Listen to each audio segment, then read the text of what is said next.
Bismillahirrahmanirrahim. Assalamualaikum warahmatullahi wabarakatuh. Alhamdulillah, saat ini saya sedang berada di kantor Kecamatan Rasaujaya, Kabupaten Kuburaya. Dan alhamdulillah bersama saya sudah hadir Bapak Ahmad SPD MPD. Beliau ini kasih pemerintahan di Kecamatan Rasaujaya. Mungkin nanti saya berharap saya bisa bertanya-tanya sedikit terkait dengan keberadaan Kecamatan Rasaujaya, kira-kira apa yang menjadi concern dari Kecamatan Rasaujaya. Karena tadi saya sampaikan bahwa Kecamatan Rasaujaya ini memiliki peran penting untuk mensupport keberadaan Kota Pontianak sebagai ibu kota provinsi, di mana hampir sebagian besar produk-produk pertanian lokal ini masuk dari Kecamatan Rasaujaya. Assalamualaikum Pak Ahmad. Waalaikumsalam. Alhamdulillah. Sehat Pak? Alhamdulillah Pak. Alhamdulillah. Terima kasih ya Pak udah bersedia ngobrol-ngobrol santai ya. Habis kita istirahat siang ini, kebetulan saya sampai di kecamatan ini. Mungkin Bapak bisa cerita sedikit secara umum tentang Kecamatan Rasaujaya ini Pak. Silakan Pak. Terima kasih Pak. Jadi untuk Kecamatan Rasaujaya ini kan awalnya bukan langsung kecamatan definitif. Oh ya. Tapi awalnya adalah bergabung dengan Kecamatan Sungai Kakap. Oh, Sungai Kakap malah Pak ya? Oh, bukan Sungai Raya malah? Bukan, dengan Sungai Kakap Pak. Oh ya, satu Sungai Kakap. kecamatan. Kemudian 15 tahun yang lalu atau 18 tahun yang lalu itu ada pemekaran Kecamatan Rasaujaya. Yang dulunya menjadi penghubung kecamatan Pak. Oh. Sebelum kecamatan definitif itu menjadi penghubung kecamatan. Penghubung kecamatan. Kemudian setelah itu baru diresmikan menjadi kecamatan penuh. Itu 18 tahun yang lalu. Iya. Ya. Terdiri dari berapa desa Pak? Kemudian Kecamatan Rasaujaya ini terdiri dari 6 desa. Oh, langsung udah 6 desa ya?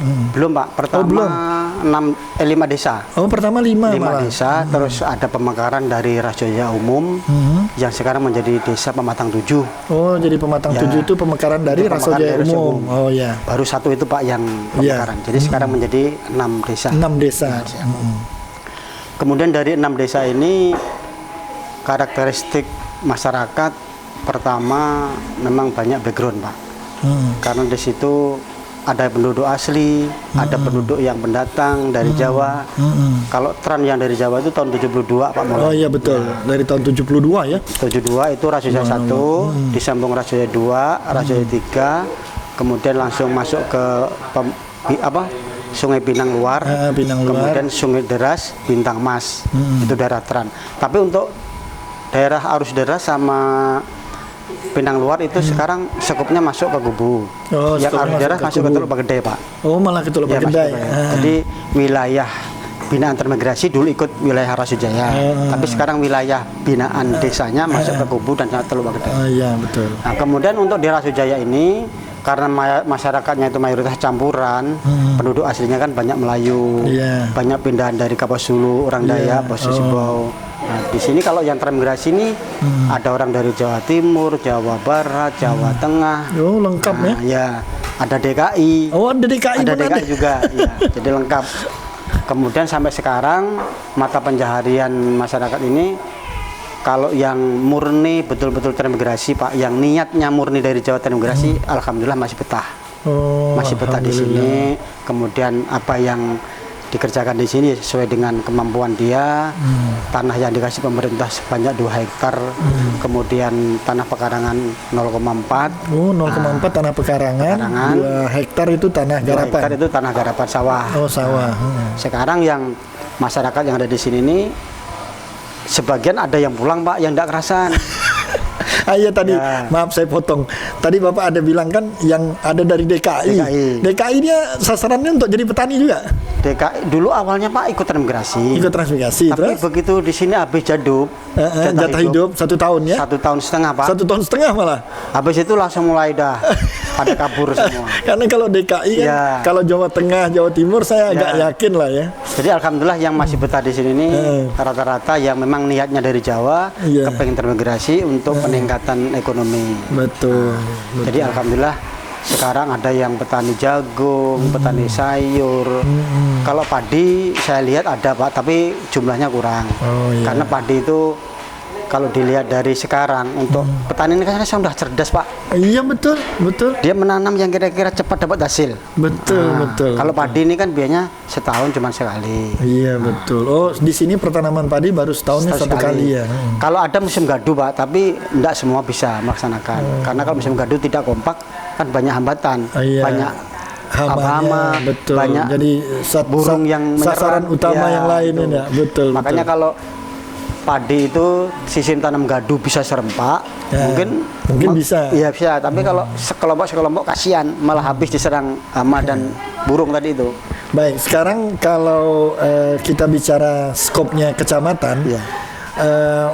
siapa sekarang yang selalu membina, artinya aspek tadi, khususnya Iya, pertanian ya pertanian. Pak, karena kami dari Fakultas Pertanian, Iya. itu di tingkat kecamatannya apa? Iya. Apa ada PPL macam dulu tuh? Kalau di tingkat kecamatan ini yang bagian khusus sendiri untuk pembinaan ke para petani Pak, itu memang tidak ada. Tapi di jalur komunikasi itu lewat BPP, Balai Penyuluhan Pertanian. Oh, dari BPP-nya Ya, langsung. itu sekarang masih ada. Setiap desa pun ada PPL-nya masing-masing. Itu pegawai atau petugas Pegawai, Pak. dari Ya, BPP. pertanian. Ya. Oh, Petugas jadi dari bukan BPP. ditempatkan macam kita dulu penyuluh ada di kecamatan, Kalau yang di PLKB, kecamatan, ya. bukan ya? Kalau di kecamatan tidak ada Oh, khusus. tidak ada ya sekarang Yang ya? ada adalah dia masuk Bahkan ke BPP. langsung Ya. di BPP ditempatkan di desa-desa. desa, ya, Oh, satu desa dapat satu? Satu Pak. Satu desa Kadang-kadang ada yang merangkap Pak. Oh, jadi satu Kan penyuluh. nggak cukup Oh, enggak petugasnya, cukup. ya. Kalau sekarang kondisinya? Kondisinya sekarang PPL yang ada itu Rasu 1 ada, Rasu 2 gabung sama Rasu 1. Kemudian Bintang Mas Matang 7 gabung jadi satu. Jadi satu. Rasu 3 Rasu umum jadi satu. Oh. Karena petugasnya tidak cukup, ada 4 orang jadi merangkap. Jadi kira-kira sebagai contoh lah Pak ya, Iya. apa hal-hal yang bisa dilakukan oleh mungkin yang setahu Bapak lah Iya. PPL ini untuk mengintensifkan ke apa di bidang khususnya pertanian Ya. Pak? Kalau sepengetahuan kami Pak, untuk PPL ini kayaknya sudah bergerak semuanya di bidang masing-masing. Setiap musim tanaman, kemudian ada yang tanaman jagung, sayur dan sebagainya. Kemudian ada tanaman buah dan sebagainya, itu memang juga tidak terlepas dari pembinaan di PPL. Tapi karena keterbatasan ilmu kemungkinan Pak, ya keterbatasan ilmu dari Sarjana kah penyuluhnya? penyuluh banyak dari sarjana Pak. Oh, sarjana ya. Ada juga yang enggak, dulu kan ada sama Apa hanya istilahnya? Oh, SPMA. SPMA. Kalau udah kuliah kan berarti kan Iya. pandai di situ sama dengan Iya, SMA. betul, Iya. betul. Jadi keterbatasan ilmu dan sebagainya. Makanya kadang-kadang ada petani yang ilmunya kadang-kadang lebih tinggi daripada PPL. Ada. Jangankan PPL Pak, Ya. kita mahasiswa atau bahkan dosen karena Malah lebih katanya tinggi, ya. pengalaman tuh guru Ya. yang lebih hebat. Lalu gini Pak, dulu ya zaman-zaman mungkin Bapak kan seusia saya. Iya. Zaman Orde Baru lah orang bilang ya. Ada kita mengenal panca usaha tani. tani, ya. Nah, dari 5 itu mulai dari pengadaan bibit, pupuk dan sebagainya, peran pemerintah apakah lewat kecamatan atau lewat BPP tadi apakah masih ada Pak? Kalau yang sepengetahuan saya sih sampai saat ini masih ada Pak. Bantuan-bantuan yang mengalir ke kelompok-kelompok tani. Jadi ada yang berupa ternak, ada yang berupa Itu sektoral ya. Jadi, Iya, Pak, jadi langsung. dari dinas peternakan Dinas misalnya. peternakan, dinas pertanian langsung ke petani Pak. Langsung ke petani. Ke kelompok tani-tani. Oh. Melalui proposalnya itu melalui ini apa PPL masing-masing. Oh, PPL masing-masing. Kalau yang peternakan ya melalui di pembinaan PPL di peternakan. PPL peternakan. Yang pertanian juga PPL pertanian. Pertanian. Itu sepengetahuan saya. Kalau yang maaf Pak saya potong. Kalau yang sifatnya swasta murni lah istilahnya yang ya izin di kecamatan untuk penyediaan sarana produksi itu saya lewat tadi kan ada beberapa toko yang menjual sarana produksi itu gimana?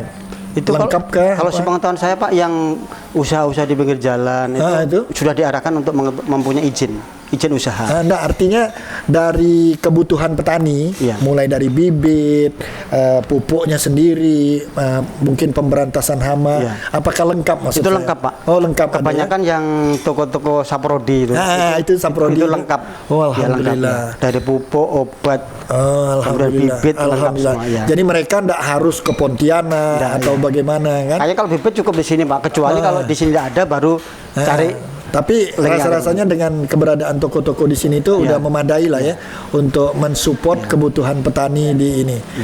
Dan kedepannya kira-kira kalau boleh tahu dapat bocoran, gimana kira-kira apakah kita tetap berkonsep bahwa Rasau Jaya ini akan terus mensupport Kota Pontianak dalam hal pemenuhan kebutuhan produk pertanian lokal atau gimana Pak? Insya Allah kami tetap mengusahakan supaya kebutuhan masyarakat yang ada di Kota Pontianak itu bisa terpenuhi Pak, walaupun sesuai dengan kemampuan yang ada di sini.